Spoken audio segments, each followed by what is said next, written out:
الله تعالى وبركاته. نتمنى تكونوا بخير وعلى خير، ويلقاكم الفيديو ديالي في احسن الاحوال. اليوم ان شاء الله غادي نقدم معكم بات صابلي اللي تتجي بواحد العجينه تتجي زوينه بزاف، مرمله، تتجي رطبه بزاف وتتجي بنينه بزاف. وغادي ندير مع اشكال فيها اللي زوينين بزاف. نتمنى الوصفه ديال اليوم تنال اعجابكم، تابعوا معايا. تنحتاج المقادير ديال البات صابلي. عندي 500 غرام من الدقيق الابيض من النوعيه الممتازه. عندي 250 غرام ديال الزبده، ما درتش مانكارين، الزبده النباتيه. وعندي 250 غرام ديال السنيده، وعندي 2 بيضات. نبداو على بركه الله، بسم الله. تنحتاج المقادير ديال البات صابلي. عندي 500 غرام من الدقيق الابيض من النوعيه الممتازه. عندي 250 غرام ديال الزبده، ما درتش مانكارين، الزبده النباتيه. وعندي 250 غرام ديال السنيده، وعندي 2 بيضات. نبداو على بركه الله، بسم الله. تندير الدقيق على سطح العمل، راه ممسوح مزيان، وناخذ الكميه اللي عندي ديال الزبده، قطعتها بهذه الطريقه، ربع ديال الزبده،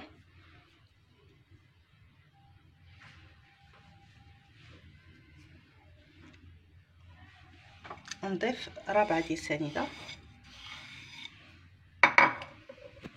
ونخلط.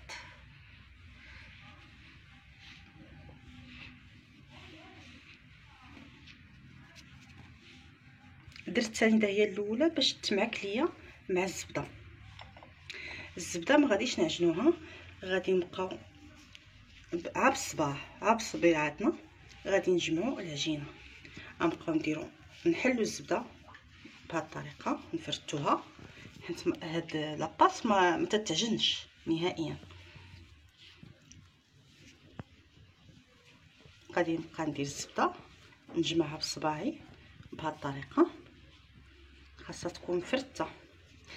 بات صابلي يعني الرمله، خاصها تكون مرمله، العجينه مرمله. غنبقى نزيد الزبده شويه بشويه بهذه الطريقه، ونخلطها بصباعي مع الدقيق.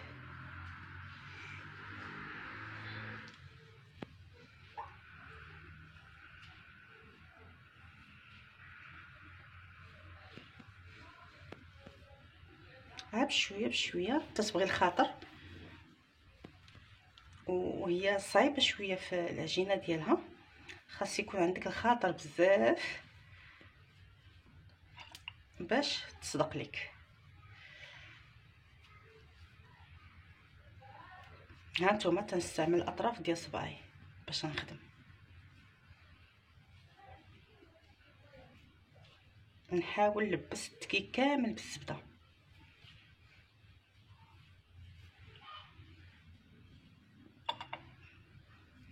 درت سنيده في الاول باش تساعدني باش تفرست ليا الزبده.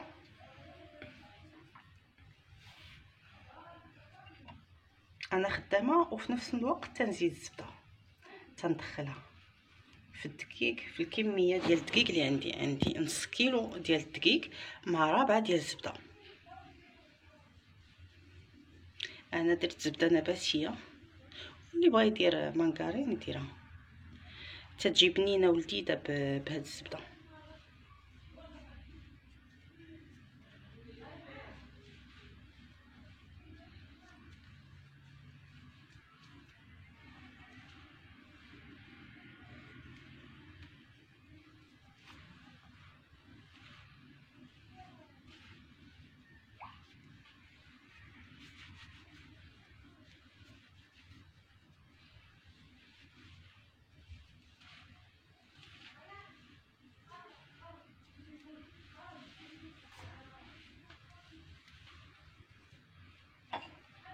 نزيد الكميه اللي عندي ديال الزبده، صافي رابعه درتها كلها، ونقلب بس الدقيق بالزبده. ما خاصهاش تعجن لينا،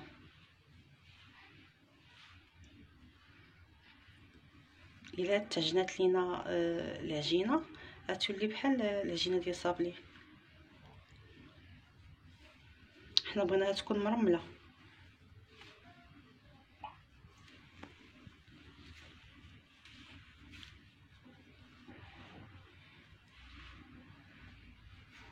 هاد العجينه ديال باط صابلي يمكن لينا نديرو فيها، نخرجوا بها بزاف ديال الاشكال ديال لي طارت، اشكال كبار وصغار، بزاف الاشكال ممكن نخرجوهم بهاد العجينه، وتتجي بنينه رطبه، تتجي زوينه بزاف، غير هي خاصها شويه ديال الخاطر.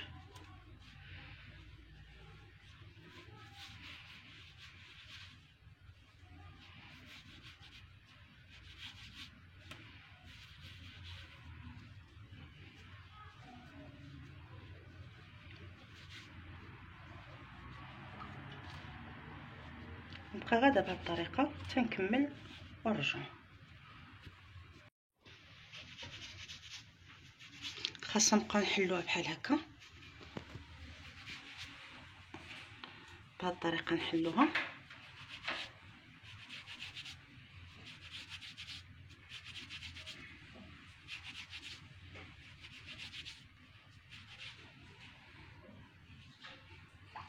بهاد الطريقه باش تجينا مرمله بحال هكا، خاصها تجينا بحال هكا مرمله. هانتوما هكا خاصها تجي. هي تتبغي شويه ديال الخدمه، تتبغي نيه الخاطر، وتتبغي الوقت. خاصنا ما نخليوش هاد الكويرات فيها.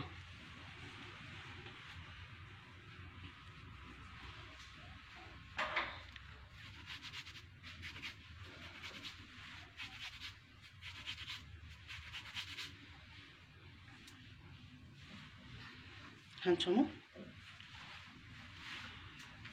خاصها تجي بحال هكا. دابا غادي ناخذ زلافه، غناخذ زلافه وغادي ندير فيها 2 بيضات. ما نديروش البيض ديريكت في العجينه، تقدر تكون شي بيضه خاسره باش العجينه الاخرى، هاد العجينه ما تفسدش لينا، ما تخسرش كامله ورميوها. غادي نخلط باطراف الاصابع بحال هكا، باطراف الاصابع فقط، باش غادي نجمعها ب2 بيضات.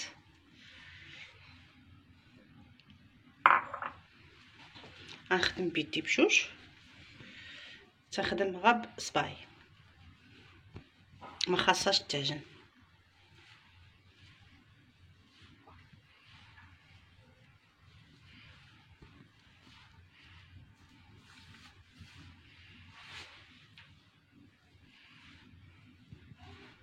هي ما تتبغيش تدلك وما تتبغيش نعجنوها بحال العجينه، نجمعوها بحال العجينه، يعني سنخدموها بالاطراف ديال الاصابع ديالنا.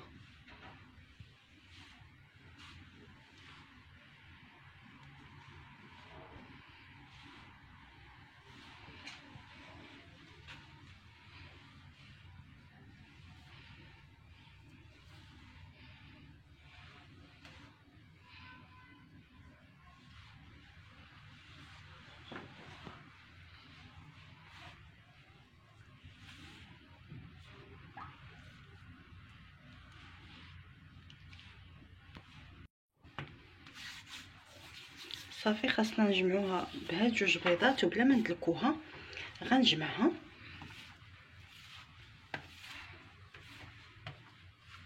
صافي، ما تدلكش. انا دابا جمعتها وغادي نديرها في بلاستيك غذائي ونديرها في الثلاجه ونخليها شي غنخليها شي 4 سوايع، عاد غادي نخدم بها. صافي غادي نديرها دابا في بلاستيك غذائي ونطلقاو نمشيو للمرحله المواليه. دابا غادي ندوزو لاباراي ديال اللوز اللي غادي نديروها في لاطاغط. عندي ربعه ديال الزبده سبيسيال، عندي ربعه ديال اللوز مسحوق ديال اللوز، الغبره ديال اللوز، وعندي ربعه ديال السنيده، عندي 100 و شي 35 غرام ديال الدقيق، وعندي 4 البيضات. نبداو. اول حاجه غناخذ العجانه غادي ندير فيها الزبده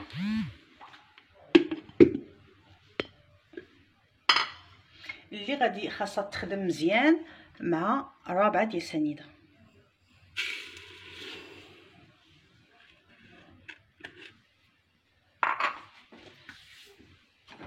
هاد المره ما غاديش نخدم بالفوي، غنخدم بالراس عادي ديال العجانه.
ها هي تخدمات الزبده، خدمنا الزبده مزيان مع سنيده، ودابا غادي نبقى نلوح نضيف بيضه بيضه بوحده بوحده، والعجانه خدامه.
من بعد ما ضفت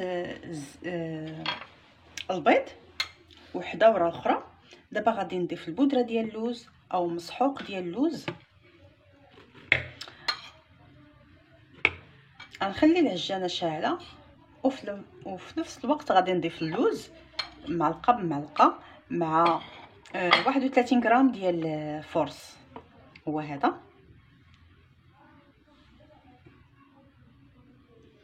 ونخلي العجانه خدامه.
هيا لاباراي، حصلت على هاد لاباراي على هاد الشكل ديال البودره ديال اللوز. تتجي رائعه وخاصها تجي على هاد القوام، خفيفه شاده في راسها. هادي باش غادي نعمرو لاطاغ ديالنا، بقاو معايا.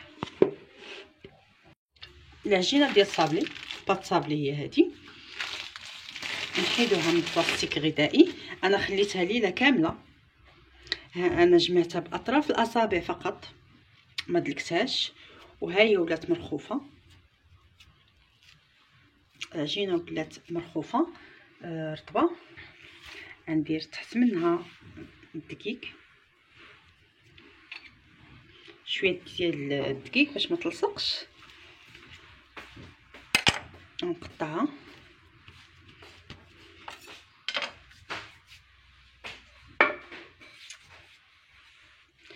وغادي نسرحها بالمدلك. ضروري ما نديرو شويه ديال الدقيق في سطح العمل. حنت العجينه مخدومه، لاباط مخدومه بالزبده، ضروري غادي تلصق لينا.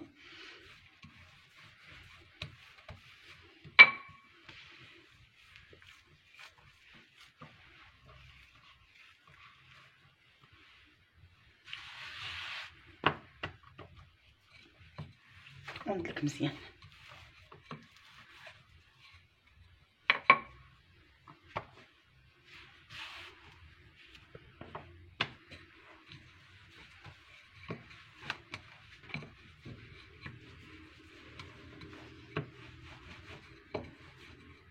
قد ما خليتوها في الثلاجه غادي تجي مزيانه، باش حيت معجونه بالزبده خاص الزبده تكون قاصحه شويه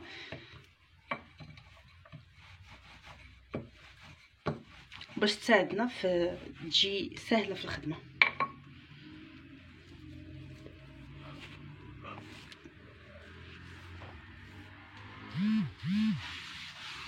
نزيد دقيق،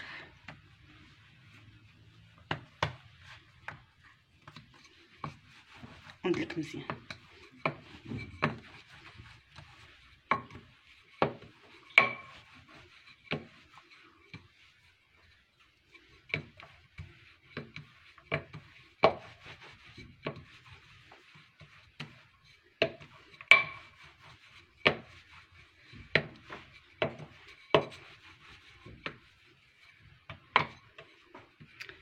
صافي غادي نديرها بحال هكا، وغادي نلويها على الدلاك، وغادي نجيب الطاوه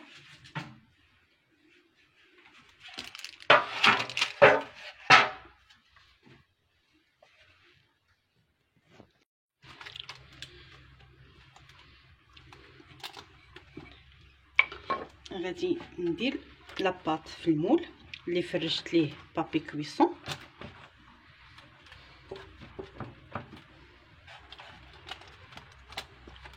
ونحاول نلبس المول ماشي.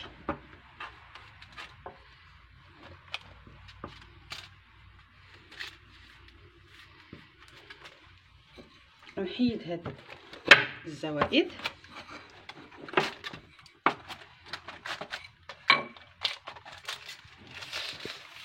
بهاد الطريقه. ودائما انا كنخدم بهاد البلاصه باش نصايب المول، ونبقى غادا بهاد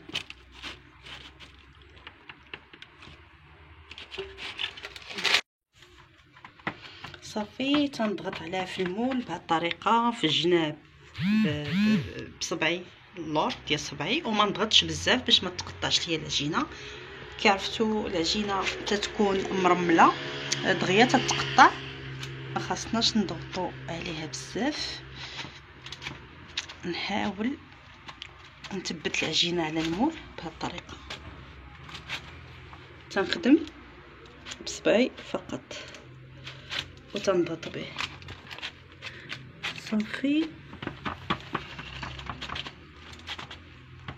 صافي هيا العجينه وجدات درتها في المول.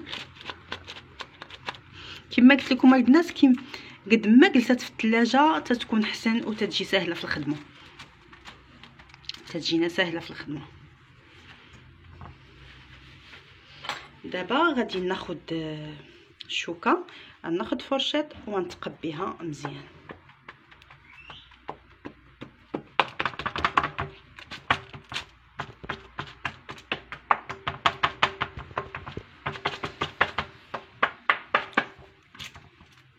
نتقبها كلها باش ما تنفخش بزاف.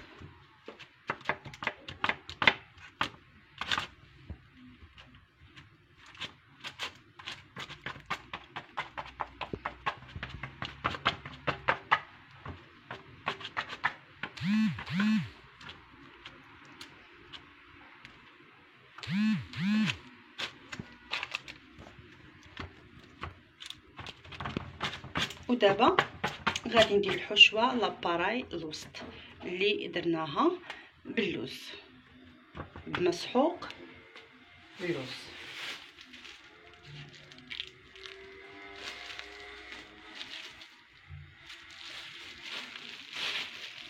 درتها في بلاستيك غذائي وغادي نديرها الوسط.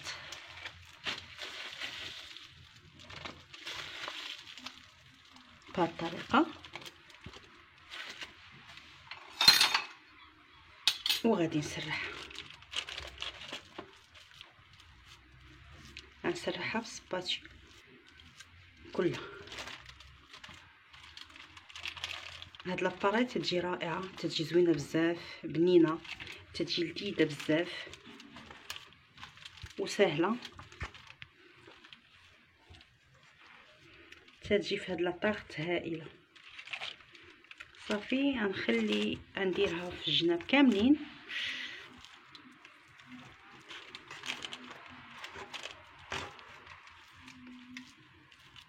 غنسرحها بهذه الطريقه باش ما نطولش عليكم الفيديو ونتلاقاو. من بعد كملت سرحت لاباراي على لاباط باط صابلي، وغادي نزينها بالجناب بالبرقوق. كل واحد يزينها بالطريقه اللي بغا. غادي نمشي بهذه الطريقه. تقدروا ما ديروش الفروي من الفوق وديروا اللوز افيلي هاكا من الفوق مهرمش اللي موجود عندنا في الدار تنخدموا به.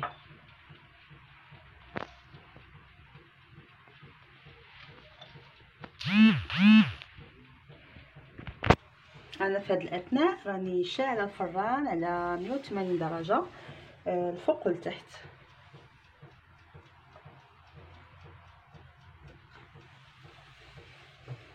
بقى غاده بهذه الطريقه.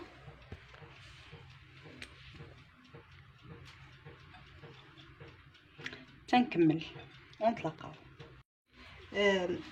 زوقتها لاطاغ ديالي، زوقتها بهذه الطريقه. درت البرقوق من الجناب ودرت الوسط اللوز افيلي. ممكن ندير اللوز افيلي بوحدو تا هو تيجي زوين رائع، وممكن ديروا اي نوع من الفروي اللي عندكم في الدار. غنحتفظ بها جانبا.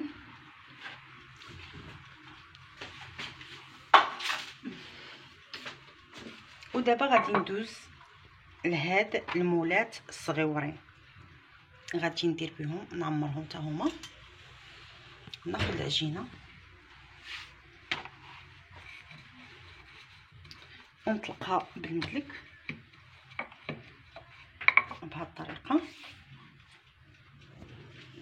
دائما اي مول عندنا وبغينا نديرو فيه العجينه لداخل خاصنا نشوفوا شي طابع او مول كبر منه.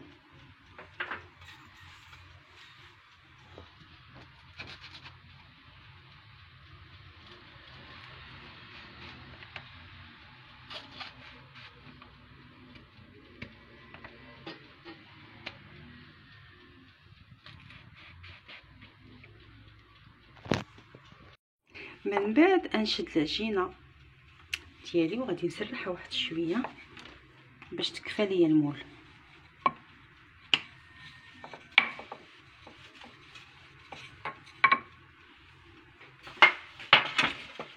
غادي نحطها بهذه الطريقه لداخل ونضغط بصبعي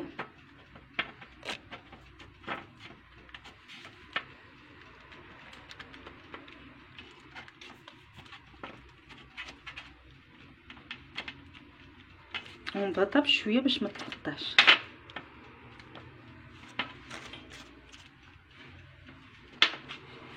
صافي ونحيدو هاد الزوائد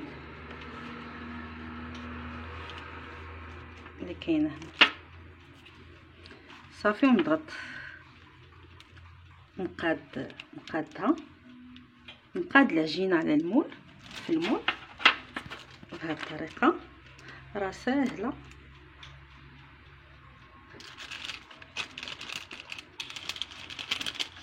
هانتوما، يعني العجينه ناجحه 100%.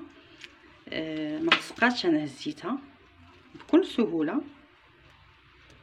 مازال ما طايباش وتتهز زعما ما تتلصقش، يعني العجينه ناجحه 100%. وغادي نبقى نثبت العجينه في المول بهذه الطريقه. صافي وناخذ العجينه الثانيه نسرحها نيت باش ما تجينيش غليظه.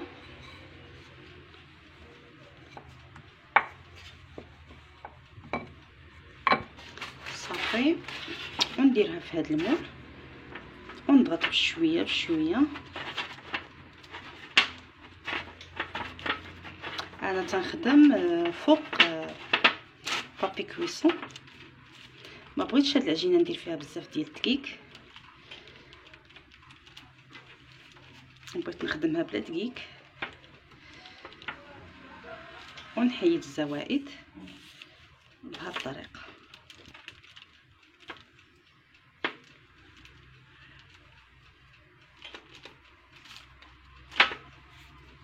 صافي ونبقى نقاد المول، نقاد العجينه في المول، نورك نضغط مزيان باش العجينه تاخذ بلاصتها.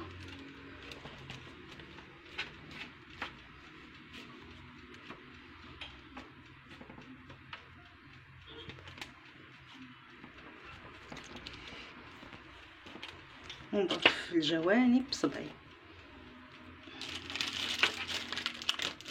هانتوما العجينه ناجحه 100%.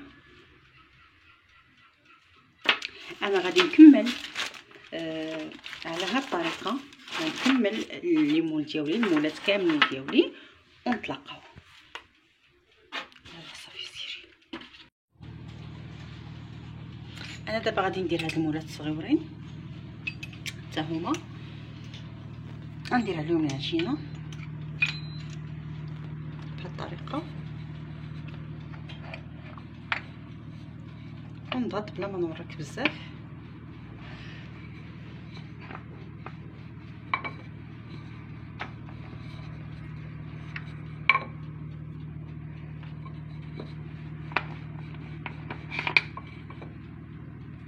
بهاد الطريقه ونضغط هكا، نضغط من الجناب حتى هادو تيجيو زوينين. نقدروا نديروهم حتى مع بتيفور مثلا في الاعياد في المناسبات، حتى هما تيدوزو مع صابلي، تيجيو زوينين رائعين في الشكل وفي المذاق. انا ضغطت مزيان عليهم.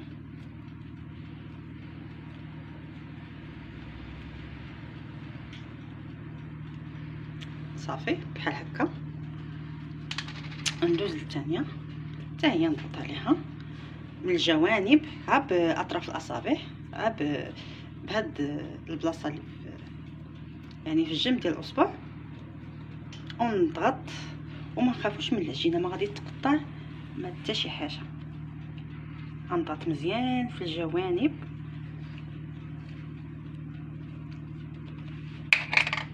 نمشي للثالثه حتى هي نضغط فيها مزيان.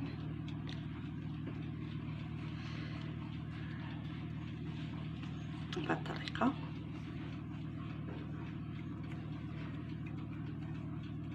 صافي. غادي نكمل العجينه ديالي ونكمل نعمر هاد لي مول صغيورين، المولات الصغيورين، ونرجعوا باش ما نطولش عليكم الفيديو.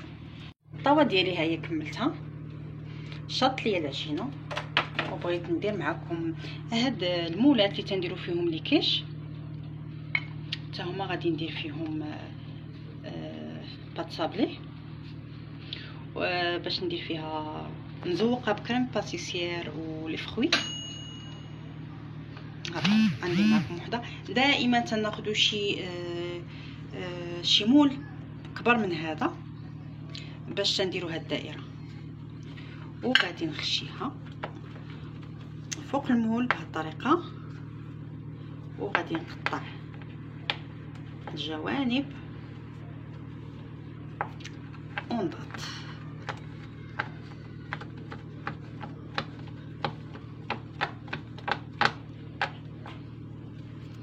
انا بغيتها تكون رقيقه، غنزيد نقص العجينه باش تجيني رقيقه ما تنفخش ليا.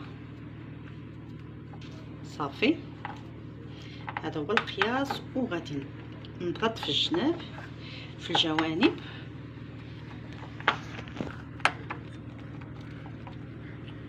وغادي نضغط من الفوق بهذه الطريقه.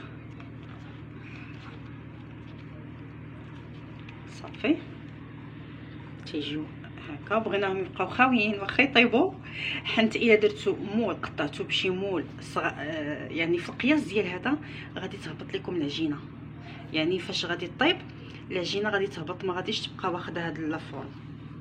من الاحسن خذوا مول كبر من هذا باش تقطعوا. صافي، غادي نكمل العجينه اللي بقات ليا ونطلقها. الطاوه كملات، انا غادي نثقبها مزيان، نتكها بفرشات. خاصني نثقبها مزيان باش ما تنفخش.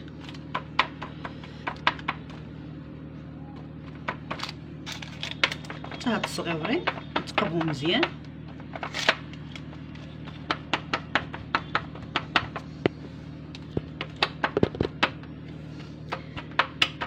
هاد بات صابلي البنات تجي زوينه بزاف الا خدمتوها بالطريقه اللي وريتكم. ضروري خاصكم العجينه تكون مرمله، ما خاصش الزبده تذوب فيها، غتولي بحال العجينه ديال صابلي ديال بتي فور. خاصها تجي مرمله، وتبقاو تدخلوا الزبده مزيان في الدقيق، تدخلوا مزيان وديروا بحال اللي بغيتو تصايبوا كسكسو باش تنجح لكم. الا تبعتوا الخطوات اللي وريتكم ان شاء الله غادي تنجح لكم من اول تجربه. انا دخلت طاوه ديال لاطاغت بالفران مشعول على 180 درجه، دايره فيه الفرفره، مشعول من الفوق ومن التحت.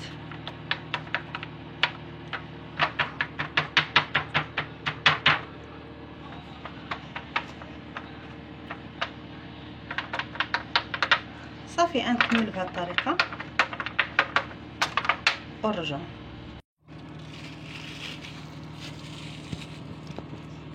ملي ضغطت درت الحشوه ديال اللوز،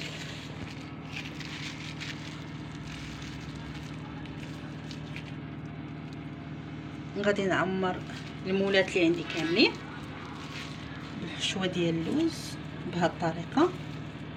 انا نعمر بوش ونرجع. كملت الطاوه ديالي اللي درت فيها لاباراي ديال اللوز، مسحوق اللوز. غادي ندير اللوز ايفيلي من الفوق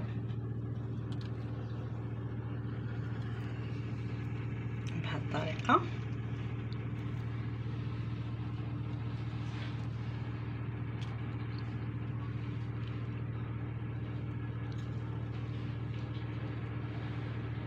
غادي نخرج دابا الطاوه الاولى اللي عندي، وحدين بغيت ندير فيهم غير اللوز ايفيلي بوحدو، والاخرين ندير فيهم الشوكولات، شويه ديال اللوز ايفيلي وفوقو الشوكولات، حبيبات ديال الشوكولات.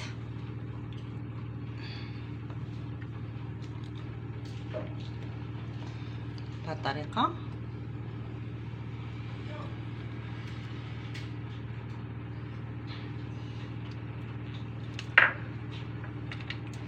غندير حبيبات ديال الشوكولات من الفوق، تيجيو زوين منظر، والشوكولات تيعجب الاطفال.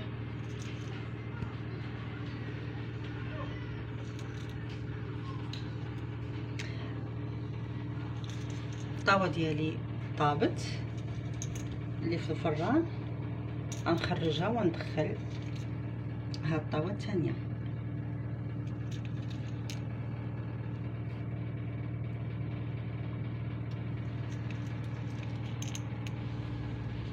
انا عمرتهم مزيان بلاباراي ديال اللوز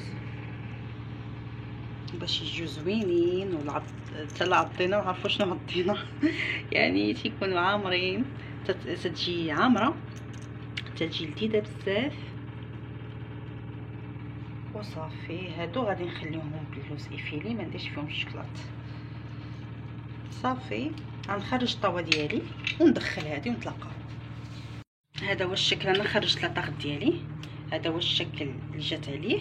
جات غزاله محمره، واخده واحد اللون محمر، وتجي ما شاء الله غزاله بزاف نتمنى تحضروها ونتلاقاو مع الشكل النهائي.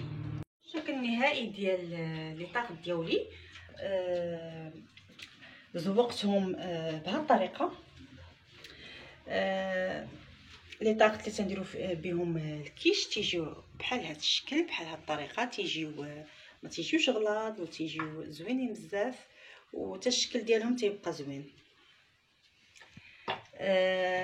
لي طاغ صغيورين، لي طاغ طوليت زوقتهم بسكر ثقيل، بسكر كلاصي، وكل واحد ويزوق بالطريقه اللي بغا.